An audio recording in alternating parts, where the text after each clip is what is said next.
All right, what's going on, y'all? It's Kenwell the African Thunder here, and of course, we're broadcasting live with Jermaine Dupree's G14 The Cut. And of course, I'm here with the man, the myth, the legend, you know what I'm saying? Actually, you know what?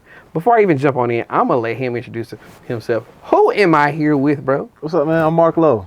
MarcLo, man. MarcLo. MarcLo, you know what I'm saying? Now MarcLo is what you go by, you know what I'm saying? Because at first, I had to let you introduce yourself because I was really finna give the world your whole government name. That's cool, too. I was like, let me just make sure.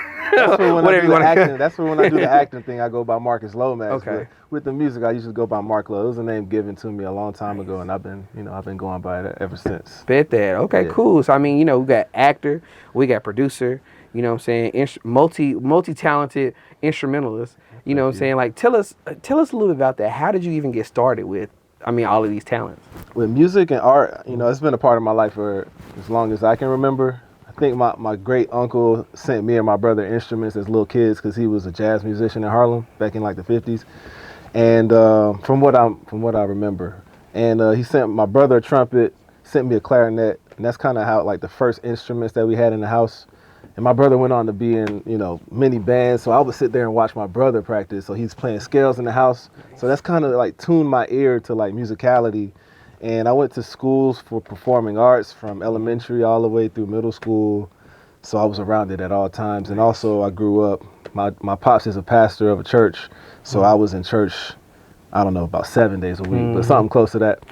So I would sit there and watch the band. When he was in meetings, I was sitting there listening to the band practice. So music was all around me. So, Man, that was the beginning. But I went to school for theater. So I started off in theater. So that was the first thing I ever did. Oh man, so you were already in it. Yeah, I did professional theater a little bit when I was younger, you know what I'm saying? I feel you on that one. I didn't continue going with the vocal lessons, you know what I'm saying? But, I like that. So, but the crazy thing is that you tell me that, you were involved with music, you know what I'm saying? You also had the theater background or whatnot. And then at what point did you decide, hey, I wanted to make, obviously I can make some money from this, and I can do more with it than just do, get on the stage or whatnot, or even just perform in the choir. What made you take this and make it a professional standpoint? Yeah, I kind of fell into it, to be honest with you. I got some software from my brother who was the drum major at his school. I got some software to write out music on the staff, but it was digital software. This was a long time ago. So I started like dissecting Stevie Wonder songs and like remaking them on the software. And that was kind of like my first start at putting songs together as a whole. That was the beginning of it. Then I got a copy of Fruity Loops. And then that's when it was over. Fruity Loops. Once I started making albums in high school off of Fruity Loops. It was a wrap. And I started selling them in school, at the mall, wherever, at games, wherever. I started selling, out of the trunk, got a backpack, and that was when I was like, oh, I can make some money off of just like selling whatever. Then I went to school for it. I went to Florida International University, and I studied vocal performance. So I'm singing classical music in like different languages and stuff. And that's not really what I went there for. I wanted to learn how to actually like mix records and make them sound like actual tunes, like records, but I wasn't getting that so much there. I think their technology aspect of their program wasn't there at the time. So me and my pops had a long convo, and he was like, do you want to be here? Yeah. I was like, not really. I really want to like be in because I'm like pretty advanced at that point. I'm selling beats at this point. You're making money. Yeah, I'm selling a few, $50 beats. Yeah. It's $200 beats at the most, Yeah. but I'm making a little bit, so I'm saying, okay, I can actually have a career with this. I want to give it a shot. So I dropped out of school third year in and went back home and built a studio in my room. I took my bed out of my room and I was like, okay, I got to make it happen. I got to figure out how to make this happen. And where's home for you? Florida, South Florida. Okay, Florida. I was living, home. Okay. I was living in Miramar, Florida at the time. Got you. Yeah. And now, look, years later, now you're in Los Angeles, living it up. Yeah, I put that. It's crazy. I did like there was like a time capsule in middle school. Okay. They were like, where you want to be in 20 years, where you see yourself. I was like, I want to be living in Los Angeles as an actor.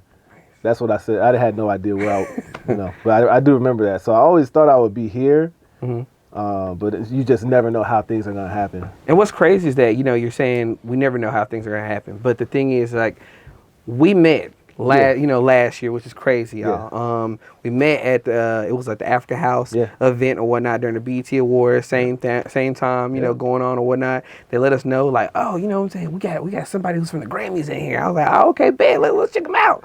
Check him out. Looked up his music, was like, oh, okay, bet, okay, I like it what we hear.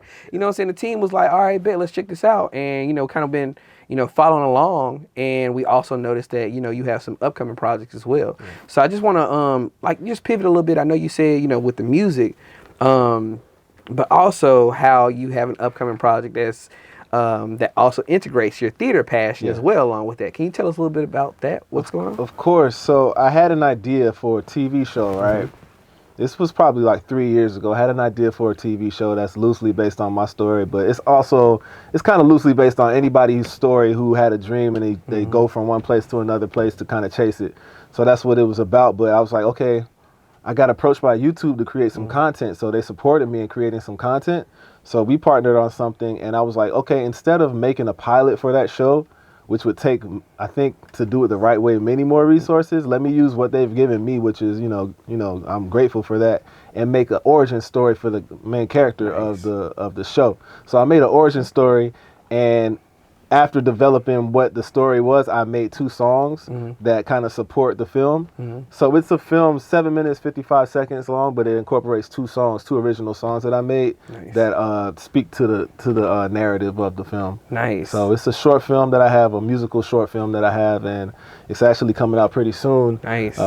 It's coming out June 20th. So, June 20th. Yeah, okay, big. Both songs and the film itself is coming out on YouTube. So that's how you do it. A whole rollout. Yeah, you got the film and the music to enjoy all of it at the same time. Once you watch the film, you would have heard both songs, so they'll be available for you to stream. Nice. At that point, yeah. And what's the name of the film going to be? Origins. Origins. Yeah. Awesome. Origins. Okay. And how will people be able to access it? So you can watch the film when it drops on June 20th on YouTube. Gotcha. You can listen to the songs anywhere you listen to the music.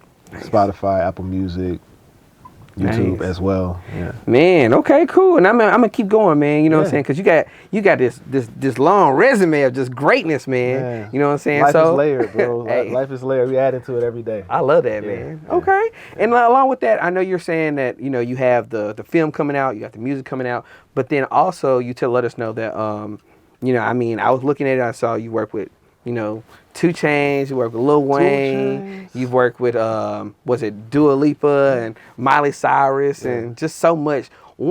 Tell us about what were those experiences like, and if you had to choose, who would be your favorite person that you worked with so far? Oh, favorite person that I've worked with so far in terms of artists? Oh man, that's hard to do. That's really hard to do.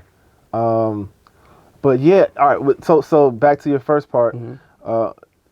It's different every time. Yeah. Sometimes I get a chance to meet the artist and collaborate with the artist, write with them, change things with them. And others, I don't even get to meet them ever. There's people I had songs with 10 years ago I still haven't met. Oh, wow. So they may or may not know I exist. Yeah, that's kind of the reality of it. I've never met Wayne, but fortunately today I have a song that came out with him called If I Play Guitar, and I haven't met him yet.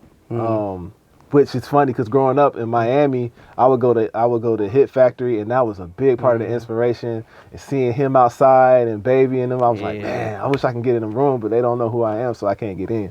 But you made your way in. I know. To now have a song with him who's he's just as a kid growing up in Florida, that's just crazy for me. So it's different every time. Yeah. So I haven't got the chance to meet him yet. Yeah. But Dua Lipa, I've worked with over the years many times, and she's just lovely. Nice. Miley Cyrus I've never met, but I have a song with her and Dua Lipa on the same song. But my favorite person to work with, that's such a hard question. I don't know. I think, okay, I'll go to the side of it as in when I was most starstruck. Okay. Yeah.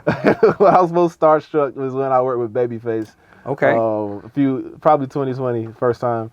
I was a little starstruck, I can't lie. I was like, dang, because he was the soundtrack of my youth. My aunties, my mom, we in the car listening to Waiting to Exhale soundtrack. Is straight, and that's the first, some of the first music. I'm like, who is making this music? And because it all sounds like such a way. Yeah. So I looked up to him forever, just being a producer, writer, artist, business person. I've always looked up to him. So that experience being in the studio with him at his spot, seeing all his plaques and seeing the guitars that he's written all these crazy songs with, that was probably one of the more meaningful sessions I've ever been in, for sure. Nice, man. Yeah. I love that. Yeah. And like, let me ask you, I want to jump back to, you working with Lil Wayne, but, never meeting him. But how did that come about? How did that track come about? Okay, so this one that came out today, I'm really good. I have a great relationship with one of his A&R people, and I did a song years ago, maybe like 4 years ago, and I sent it to him, and it was a song start. It wasn't, a full thing, and I sent him the idea. Me and my team, we sent him the idea, and he was like, I'm going to play this for Wayne. So he plays it for Wayne,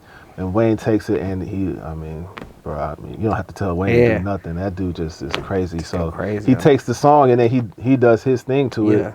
And they sent it back to me. I make a few like production edits, and that's it, man. It was pretty simple because Wayne kind of has a vision of his own, and he added so much. So yeah, that's that scenario. That's how that one went down. Man, yeah, it's crazy. And I guess along with that, just looking at that, being, Grammy nominated, right? You've worked with some of the biggest stars in the game. How does that how does that make you feel? Like, or what was that? How do you wake up every day knowing that, that is what your talent has led you to be, especially like even looking back in time when you said you looked at that time capsule and was like, man, like years ago I said I want to be in LA. Yeah. And now here I am in LA doing that and more. Yeah. Every day I wake up. So every day is not as exciting as waking up and you having a song drop on the Carter. Yeah. It's not as exciting as that. You're right. I think probably like 70%, 80% of the songs I write will probably never see the light of day. Unfortunately. But it's those songs when you do hit, it's kind of like Vegas. When you do hit, that's what kind of keeps you going. You're like, come on back to the table. Yeah. So you kind of wake up every day, at least I wake up every day excited about the possibility, and even just the opportunity to create something new. Yeah. This is kind of one of the best parts is just being in the studio and then creating, and then everything that happens after that is just a bonus. But even songs that don't come out, the experiences that I get with the people that I make them with is just invaluable, and it's just like really a blessing to have that experience. Yeah. So that's kind of what keeps me going. I love that, man. Yeah. And looking at the people, those people who are at home, wanting to be a producer, wanting to be, a writer or actor or whatnot, what advice do you have for those people who are at home or even trying to pursue those dreams? Yeah. I would say chart your path, because what my journey to get here, starting I would call myself a professional in 2011 when I moved here, what that looked like for me then is not going to look like somebody who's starting today. Yeah. Because you have all different types of stuff happening, and that it just doesn't apply. Yeah. And the stuff that somebody could have told me, some principles could apply, like make great relationships with people, deliver when somebody hires you to deliver, do your best to deliver a great product. But at the same time, stay on top of what's happening and just pay attention to the trends and pay attention to history. You got to look back, and you also have to look forward to know where you're going. So if you don't look at history, you won't have the clues. You won't see the clues as to where things are going. But it's all revolving, like when streaming services came around, the music industry fought it, and they suffered because of it. And I think kind of learned a lesson with that, where I see them kind of seeing what's happening with technology and AI. It's like, okay, let's not make the same mistake twice. So we just got to pay attention to the developments in technology and music and culture and the influence of African culture coming in music. And then look, next we're going to see more. We haven't never seen Indian music coming. So you just got to pay attention to every different thing as much as you can, and just